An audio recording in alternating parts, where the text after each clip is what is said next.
நம பார்வதீவதையே அரர மகாதேவா.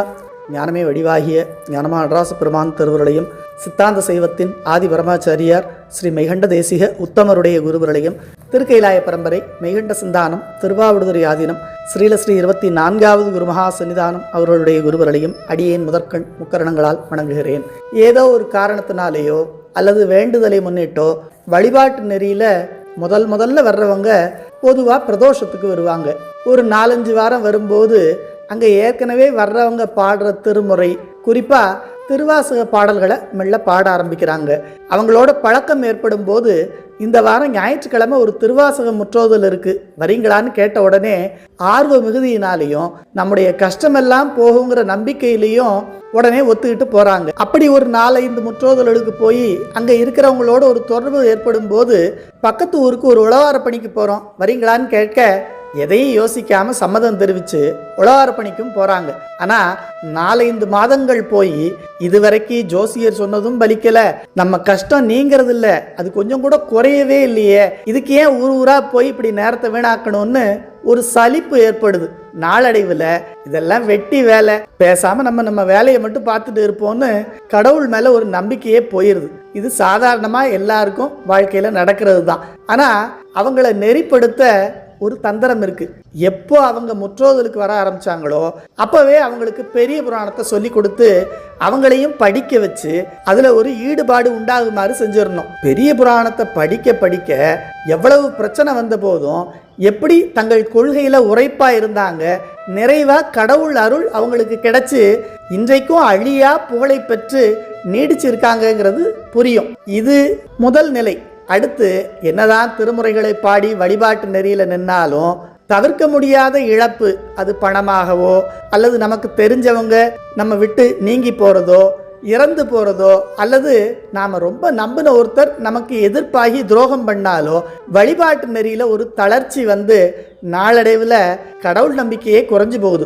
உதாரணத்துக்கு வீடு முழுவதும் சாமி படத்தை மாட்டி ஒரே வழிபாட்டு நெறியில் இருந்த ஒருத்தருக்கு திடீர்னு அவருடைய மகன் இளமை காலத்தில் தவறி போனாருன்னா, நான் எவ்வளோ சாமி கும்பிட்டேன் ஆனால் எல்லா சாமியும் என்னை கைவிட்டுட்டேன்னு நம்பிக்கை குறைஞ்சு போகிறதோட அவருக்கு ஒரு வெறுப்பே வந்துடுது. இதை தவிர்க்க எப்போ அவங்க திருமுறைகளை ஓதி அனுஷ்டானம் சிவபூசை பண்ண ஆரம்பித்தாங்களோ அப்போவே அவங்களுக்கு மெய்கண்ட சாத்திரத்தை சொல்லி கொடுக்கணும். ஏன்னா இறைவனுடைய கருணை அருள் இதெல்லாம் திருமுறைகளில் விரிவாக சொல்லப்பட்டிருந்தாலும் வினை கொள்கை அவ்வளவு வெளிப்படையாக சொல்லப்படலை. அதை தெளிவாக புரிஞ்சுக்க மெய்கண்ட சாத்திரம் தான் நமக்கு துணை செய்யும். அதனால தான் தோத்திரமும் சாத்திரமும் ஆனார்தாமேன்னு அப்பர் பெருமானும் நமக்கு அருளிச்சிருக்கிறார். அதை படித்து வாழ்க்கையில் கடைபிடிக்கும் போது தான் ஊழிற் பெருவலி யாவுழ மற்றொன்று சூழினும் தான் முந்துரும் என்னும் குறள் நமக்கு தெளிவாக புரியுது. அதாவது என்னதான் ஆள்பலம் பணபலம் அதிகார பலம் இருந்தாலும் நாம முன் செய்த வினைப்படி தான் நம்ம வாழ்க்கை அமையும், நாம நினைச்சதெல்லாம் இங்க சாதிக்க முடியாதுங்கிறது நமக்கு புரியும். இப்படி திருமுறையும் சாத்திரமும் சேர்ந்து படிக்கும்போது செய்வனையும் செய்வானும் அதன் பயனும் கொடுப்பானும் மெய்வகையால் 4ஆகும் விதித்த பொருள் எனக்கொண்டே இவ்வியல்பு சைவநெறி அல்லவற்றுக்கில்லை என ஒய்வகையால் பொருள் சிவன் என்று அருளாலே உணர்ந்தறிந்தார்னு சாக்கிய நாயனார் புராணத்தில் சேக்கிழார் அருளி செய்தது நமக்கு தெளிவாக புரியும். அதாவது நாம் செய்த வினையை இறைவன் நமக்கு ஊட்டி நம்மை பக்குவப்படுத்தி ஆட்கொள்கிறார் என்பது புரிய ஆரம்பிக்கும். அவரை விட்டா வேற வழி இல்லைங்கிற தெளிவும் நமக்கு கிடைக்கும். இந்த செய்தியெல்லாம் ஒரு பெரிய புராண பாட்டில் சேக்கிழார் பெருமான் நமக்கு ரொம்ப அற்புதமாக விளக்குறார். சுந்தரமூர்த்தி நாயனாருக்கு சடங்கவி சிவாச்சாரியாரின் மகளை திருமணம் செய்ய இருந்தபோது அங்கே சாமி ஒரு வயதான வேதியர் கோலத்தில் வந்து சுந்தரா நீ எனக்கு அடிமைன்னு சொன்ன உடனே சுந்தரர் கோவப்பட்டு ஒரு அந்தணர் மற்றொரு அந்தணருக்கு அடிமையாகிற வழக்கம் இந்த உலகத்தில் இல்லை, எந்த உலகத்துலையுமே இல்லை, நீ என்ன பைத்தியக்காரனான்னு கேட்க உடனே அவர் என்கிட்ட ஒரு ஓலை இருக்குதுன்னு காட்டுறாரு. அது கோவத்தில் வாங்கி கிழிச்சு போட்டுறாரு.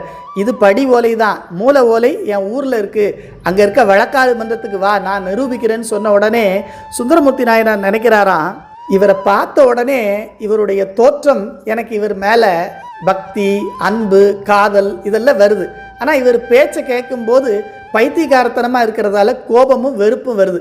சரி இவர்கிட்ட ஏதோ ஒரு ஓலை இருக்குன்னு சொல்கிறாரு, அந்த ஆதாரத்தையும் தான் நேரில் போய் பார்த்துருவோமே, சரி வாங்கையா போலான்னு சொல்லி அவரோட சேர்ந்து கிளம்பினார் என்பதை கண்டது ஓர் வடிவில் உள்ளம் காதல் செய்து உருகா நிற்கும் கொண்டது ஓர் பித்த வார்த்தை கோபமும் உடனேயாக்கும் உண்டு ஓர் ஆள் ஓலை என்றும் அதன் உண்மை அறிவேன் என்று தொண்டனார் ஓலை காட்டு என்றனர் துணைவராரைன்னு பெரிய புராணத்துல தடுத்தாட்கொண்ட புராணம் பகுதியில் சேக்கிழார் நமக்கு அருள் செய்திருக்கிறார். அதாவது கண்டதோர் வடிவில் உள்ளம் காதல் செய்து உருகா நிற்கும் என்னும் வரிகள் முதல்ல நமக்கு தெரிந்தவர்களின் வழிகாட்டுதலின் பேரிலோ அல்லது திருமுறைகளை படிப்பதாலோ அவர் மேல ஒரு நம்பிக்கையும் ஈடுபாடும் வருது. கொண்டதோர் பித்த வார்த்தை கோபமும் உடனே ஆக்கும் என்னும் வரிகள் நம்ம வேண்டுதல் பலிக்காத போதும் கஷ்டம் குறையாத போதும் நமக்கு ஒரு சலிப்பும் வெறுப்பும் ஏற்படும் என்பதையும் காட்டுது.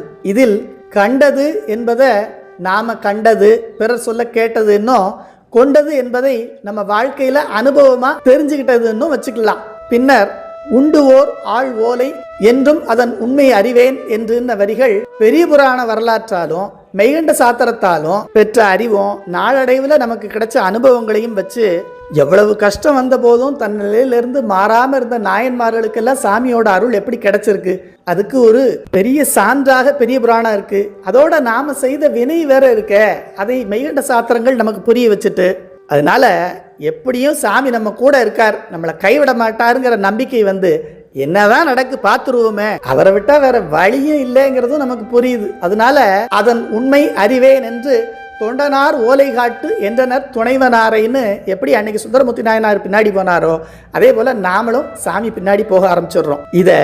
இந்த பாடலை விட தெளிவா எப்படி விளக்க முடியும்? சேக்கிழார் பெருமானுடைய கருணையை நாம் என்னன்னு சொல்றது?